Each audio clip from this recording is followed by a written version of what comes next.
औज़ुबिल्लाहिमिनश्शैतानिर्रजीम बिस्मिल्लाहिर्रहमानिर्रहीम। Outshine TV के मोअज़्ज़ज़ नाज़रीन अस्सलामु अलैकुम। नाज़रीन, अमरीकी स्पेस रिसर्च एजेंसी नासा ने एक तस्वीर शेयर की है जिसमें दो बड़े पत्थर इस वक्त मुसलसल ज़मीन की तरफ बढ़ते हुए दिखाए गए हैं।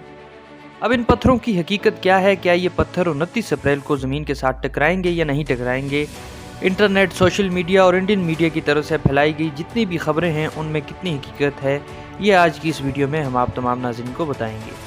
मगर वीडियो में आगे बढ़ने से पहले आप तमाम नाज़रीन से गुजारिश है कि हमारे चैनल को सब्सक्राइब करें और हमारी फैमिली का हिस्सा बन जाएं। ये दो पत्थर जिनकी तस्वीर अभी आप अपनी स्क्रीन पर देख रहे हैं, ये दो पत्थर इस वक्त एस्ट्रॉइड बेल्ट में हरकत कर रहे हैं। इनमें से जो एक पत्थर है, जो छोटा पत्थर है जिसका नाम लीना है, और बड़ा पत्थर उसका नाम क्लोथो है।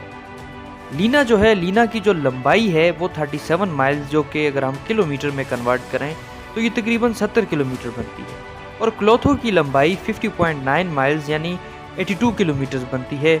और नासा का ये क्लेम है कि अगर ये पत्थर टकरा गए ज़मीन से तो ये बहुत ज़्यादा तबाही मचाएंगे, चूँकि इनमें से हर एक पत्थर की लंबाई 2 बड़े शहरों के बराबर है। अब इन पत्थरों की लोकेशन इस वक्त क्या है? लोकेशन इनकी है बिटवीन मार्स एंड जुपिटर, यानी ये मार्स और जुपिटर जो प्लेनेट सोलर सिस्टम में इस वक्त सन के इर्द गिर्द रिवॉल्व कर रहे हैं, उनके इर्द गिर्द ये पत्थर मौजूद हैं इस वक्त। और उनके दरमियान में एग्जैक्टली उनके सेंटर में ये पत्थर इस वक्त रोटेट कर रहे हैं, और जिस जगह पर ये रोटेट कर रहे हैं उस जगह को एस्ट्रॉइड बेल्ट कहा जाता है। लीना अपना जो राउंड है, सर्कल है सन के इर्द गिर्द, ये 2000 दिनों में मुकम्मल करता है, जबकि क्लोथो जो है ये 1596 दिनों में अपना जो सर्कल है वो मुकम्मल करता है सन के लिए। अब नासा ने जो तस्वीरें शेयर की हैं उनमें से दो उन्होंने लाइट्स दिखाई हैं जो आपको इस वक्त अपनी स्क्रीन पर भी नज़र आ रही हैं। अब आपको यहाँ पर हर एक लाइट के अंदर मुख्तलिफ किस्म के जो लाइट बाल्स हैं वो नज़र आ रहे होंगे। ये क्या है?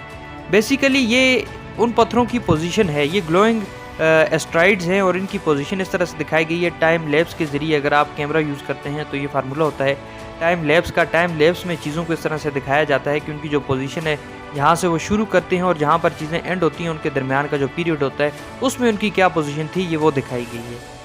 तो अब कहा यह जा रहा है कि इससे ज़मीन को ख़तरा है। ख़तरा तो डेफिनेटली है, मगर आपको जुपिटर को इस वक्त थैंक्स कहना होगा, क्योंकि जुपिटर की जो ग्रेविटेशनल फोर्स या कशिश शकल है वो इस कदर स्ट्रांग है कि इन जैसे कई बड़े बड़े पत्थर इस वक्त मार्स और जुपिटर के दरमियान इस वक्त स्पेस में रिवॉल्व कर रहे हैं। और अल्लाह ताला का लाख लाख शुक्र है कि अल्लाह ताला ने अपने निज़ाम को इस तरह से बनाया है कि ये पत्थर ज़मीन के साथ नहीं टकराते, जबकि ज़मीन के साथ टकराए बगैर ये जो पत्थर हैं ये अल्लाह ताला की मुकर्रर करदा हद के अंदर रहकर अपना सर्कल कंप्लीट कर रहे हैं। इस बार भी कुछ इसी तरह से ही होगा। बहरहाल इस बार ये पत्थर जो हैं ये ज़मीन के बिल्कुल करीब से गुजरेंगे, और उसकी भी एक वजह है। उसकी वजह ये है कि इस बार जो 5 बड़े सियारे हैं वो सारे एक लाइन में आ चुके हैं, जिसकी वजह से जो सोलर सिस्टम की जो पुरानी पोजीशन है वो थोड़ी चेंज हुई है, जिसकी वजह से ज़मीन से काफ़ी करीब जो हैं ये पत्थर गुजरेंगे। और साइंसदान ये क्यों कह रहे हैं कि ये ज़मीन से टकराएंगे? क्योंकि आपको ये जानना होगा कि ज़मीन की भी अपनी ग्रेविटेशनल फोर्स है। अब ये जो पत्थर हैं ये मार्स और जुपिटर से थोड़े से फासले पर हैं।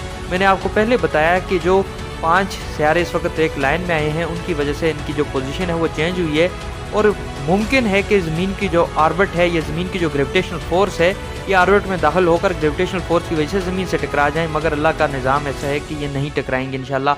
आप मुतमईन रहें, अपने घरों में इस्तिग़फ़ार करें, नमाज की कसरत करें, पंजगाना नमाज अपने घर में अदा करें, अल्लाह ताला से तौबा करें, अपने गुनाहों की माफ़ी मांगें। अफवाहों पर ध्यान मत दें। नई वीडियो तक के लिए अपने मेज़बान को दीजिए इजाज़त। इंशाअल्लाह जल्द एक नई वीडियो के साथ हाज़िर होंगे। हमारे चैनल को भी सब्सक्राइब कीजिएगा और हमारी दीगर वीडियोज़ भी देखिएगा। अपने मेज़बान को दीजिए इजाज़त। अल्लाह हाफ़िज़।